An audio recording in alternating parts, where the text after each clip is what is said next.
दिल्ली की अरविंद केजरीवाल सरकार ने आज अहम कैबिनेट मीटिंग में कई फैसलों को हरी झंडी दी। इसके तहत कैबिनेट ने दिल्ली मेट्रो के चौथे फेज को मंजूरी दी। 103 किलोमीटर लंबे फेज को पूरा करने में करीब 50,000 करोड़ रुपयों का खर्च आएगा। वहीं दिल्ली के रोड एक्सीडेंट में घायल होने वाले लोगों की मदद करने वाले लोगों को प्रोत्साहित करने के लिए अब दिल्ली सरकार 2,000 रुपयों का इनाम और प्रोत्साहन प्रमाण पत्र भी देगी। दिल्ली कैबिनेट ने ओल्ड एज और डिसेबिलिटी पेंशन को भी 1,000 रुपए बढ़ाकर 2,000 रुपए और 2,500 रुपए करने का फैसला किया है। दिल्ली में दिव्यांगों को भी अब 1,500 रुपयों की जगह पेंशन के तौर पर 2,500 रुपए दिए जाएंगे। वहीं 17 और 18 जनवरी को दिल्ली विधानसभा का सत्र भी बुलाया जाएगा। दिल्ली में आज बीजेपी राष्ट्रीय कार्यकारिणी की बैठक शुरू हुई। बैठक के पहले दिन सर्जिकल स्ट्राइक और नोटबंदी जैसे बड़े फैसले के लिए पीएम मोदी को सम्मानित किया गया। राष्ट्रीय पदाधिकारियों को संबोधित करते हुए पार्टी के अध्यक्ष अमित शाह ने कहा कि विरोधी दलों के नेगेटिव कैंपेन से मजबूती से मुकाबले की जरूरत है। विपक्ष विकास की राह में रोड़े डाल रहा है। नोटबंदी को शाह ने कामयाब बताया। कहा कि निकाय चुनाव में मिल रही सफलता इसका प्रमाण है। दोनों जो निर्णय है, सर्जिकल स्ट्राइक और विमुद्रीकरण, इसका इतिहास में स्थान बनेगा, ये भी विश्वास उन्होंने व्यक्त किया। कल कार्यकारिणी के आखिरी दिन पीएम मोदी पदाधिकारियों को संबोधित करेंगे। 5 राज्यों में चुनाव को देखते हुए राष्ट्रीय कार्यकारिणी की बैठक बेहद महत्वपूर्ण है। मुलायम सिंह यादव ने चुनाव आयोग को चिट्ठी लिखकर समाजवादी पार्टी के साइकिल चुनाव चिन्ह पर दावा जताया है। आज सुबह से ही मुलायम सिंह यादव से तमाम नेताओं की मुलाकात हुई। सुबह ही शिवपाल यादव भी मुख्यमंत्री अखिलेश यादव से मिलने गए। हालांकि दोनों गुटों में फिलहाल सुलह के आसार नहीं है। मुलायम सिंह ने 3 बार प्रेस कॉन्फ्रेंस बुलाकर उसे आखिर में टाल दिया। वहीं पार्टी महासचिव अमर सिंह ने कहा कि वो चाहते हैं कि अखिलेश और मुलायम में समझौता हो। मैं चाहता हूँ समन्वय हो, पिता पुत्र में युक्ति हो, मुलायम सिंह जी का भी सम्मान रहे और अखिलेश का यशस्वी नेतृत्व भी आगे बढ़े। ऐसी कोई राह निकलती है तो उसके समर्थक हम भी हैं और शिवपाल जी भी हैं। सूत्रों के मुताबिक अखिलेश यादव अलग से चुनाव लड़ने की तैयारी कर रहे हैं और इसके लिए घोषणा पत्र भी तैयार किया जा रहा है। हम भी नेताजी को निर्विवाद नेता मान रहे हैं। हम लोगों ने अपनी पार्टी में आदेश दे रखा है कि नारा नेताजी का पहले नाम लिया जाएगा, फिर मुख्यमंत्री जी का नाम लिया जाएगा। पोस्टर बैनर नेताजी की फोटो जरूर लगेगी। यूपी चुनाव के लिए बहुजन समाज पार्टी ने अपने उम्मीदवारों की दूसरी लिस्ट जारी की है। इस लिस्ट में 100 उम्मीदवारों के नाम फाइनल किए गए हैं। दूसरी लिस्ट में बीएसपी ने पश्चिमी और मध्य यूपी के जिलों पर फोकस करते हुए उम्मीदवारों के नामों का ऐलान किया है। दूसरी लिस्ट में 23 उम्मीदवार मुस्लिम हैं, जबकि 21 दलित हैं। 100 सीटों में से सिर्फ 3 महिलाओं को ही टिकट दिया गया है। पश्चिमी यूपी में बीएसपी का टिकट पाने वालों में 25 मौजूदा विधायक हैं, जबकि 25 नए चेहरे हैं। बीएसपी यूपी की 403 विधानसभा सीटों में से अब तक 200 पर उम्मीदवार उतार चुकी है और बीएसपी कल उम्मीदवारों की तीसरी लिस्ट जारी कर सकती है। सुप्रीम कोर्ट ने 5 राज्यों में विधानसभा चुनाव से पहले केंद्र सरकार के 1 फरवरी को पेश होने वाले बजट को टालने की मांग करने वाली याचिका पर तुरंत सुनवाई से इनकार कर दिया है। एक याचिका दायर कर बजट पेश करने पर रोक लगाने की मांग की गई थी। इससे पहले कांग्रेस समेत 16 विपक्षी दलों ने भी चुनाव आयोग से मांग की थी कि चुनाव प्रक्रिया के बीच बजट पेश न हो, केंद्र सरकार को ऐसा करने से रोका जाए।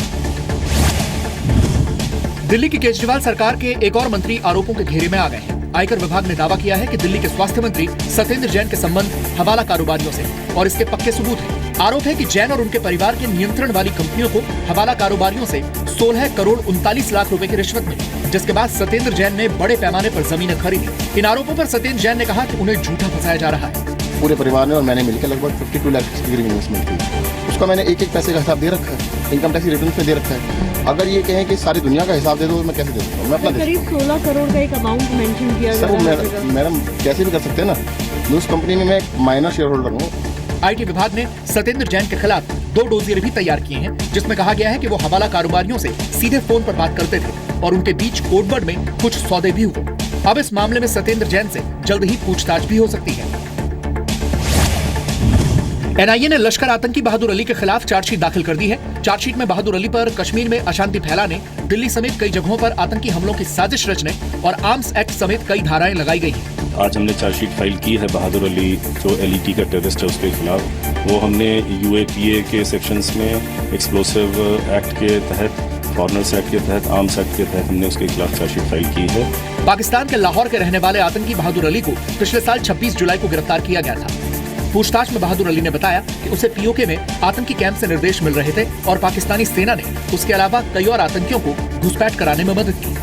इससे ये साफ साबित भी होता है, सिद्ध भी होता है कि भारत की भूमि पर जो आतंकवाद हो रहा है उसकी रचना, उसका षड्यंत्र पाकिस्तान में किया जाता है।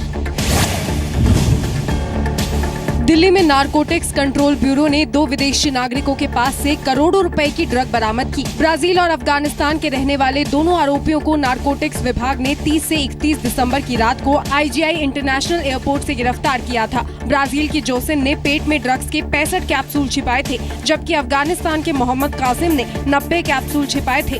जो लेडी है उसका अल्ट्रासाउंड में, सीटी स्कैन में और एक्सरे में अबाउट 67 to 68 कैप्सूल्स आए हैं, जिसमें से 65 अभी तक पेट से निकाले जा चुके हैं। 2-3 शायद अभी भी उसके अंदर है, वो अभी बाहर नहीं आ पाए हैं। उस सिलसिले में जो डॉक्टर्स हैं अपनी तरफ से प्रयासरत हैं। 38 साल की जोसेन डी सिल्वा साओ पाउलो से अबू धाबी के रास्ते दिल्ली आई थी, जबकि अफगानिस्तान का रहने वाला मोहम्मद कासिम हेरात से दिल्ली आया था। फिलहाल नारकोटिक्स ब्यूरो की निगरानी में दोनों आरोपियों का इलाज चल रहा है।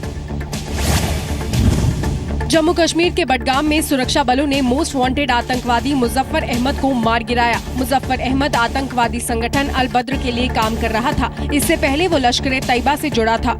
He tried to escape करके वो दीवार फांद के दूसरे घर की तरफ जा रहा था, तो वहीं उसी घर में इसको कॉर्नर करके वहाँ पे फिर forces eliminated this terrorist there itself. सुरक्षा बलों को बडगाम के गुलजारपुरा गांव के एक घर में आतंकी के छिपे होने की खबर मिली थी। इसके बाद सुरक्षा बलों ने उस घर को घेरा तो फायरिंग शुरू हो गई। सुरक्षा बलों की जवाबी कार्रवाई में आतंकवादी मारा गया। सुप्रीम कोर्ट ने कोयला घोटाले में आरोपी और पूर्व कांग्रेसी सांसद नवीन जिंदल की याचिका ठुकरा दी है। नवीन जिंदल ने निचली अदालत के फैसले को सुप्रीम कोर्ट में चुनौती दी। जिंदल ने फैसला आने तक निचली अदालत में सुनवाई पर स्टे लगाने की मांग की थी। नवीन जिंदल पर आरोप है कि उन्होंने कोल ब्लॉक हासिल करने के लिए झूठे तथ्य और दस्तावेज दिए। सीबीआई ने 29 अप्रैल 2015 को नवीन जिंदल समेत 15 आरोपियों के खिलाफ चार्जशीट दाखिल की थी। सीबीआई के स्पेशल कोर्ट ने जिंदल पर आईपीसी की धारा 120 बी यानी आपराधिक साजिश और 420 यानी धोखाधड़ी के आरोप तय किए थे। इस मामले की अगली सुनवाई अब 23 जनवरी को होगी।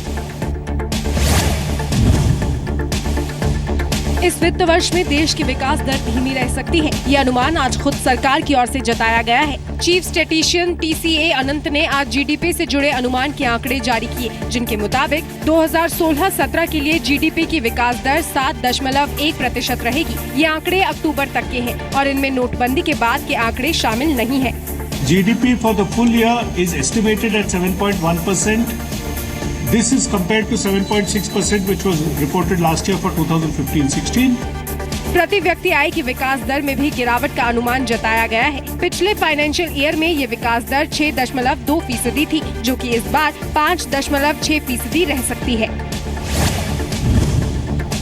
इंग्लैंड के खिलाफ 3 वनडे और 3 T20 मैच की सीरीज के लिए टीम इंडिया का ऐलान कर दिया गया है। विराट कोहली को वनडे और T20 फॉर्मेट में भी टीम इंडिया की कमान सौंप दी गई है।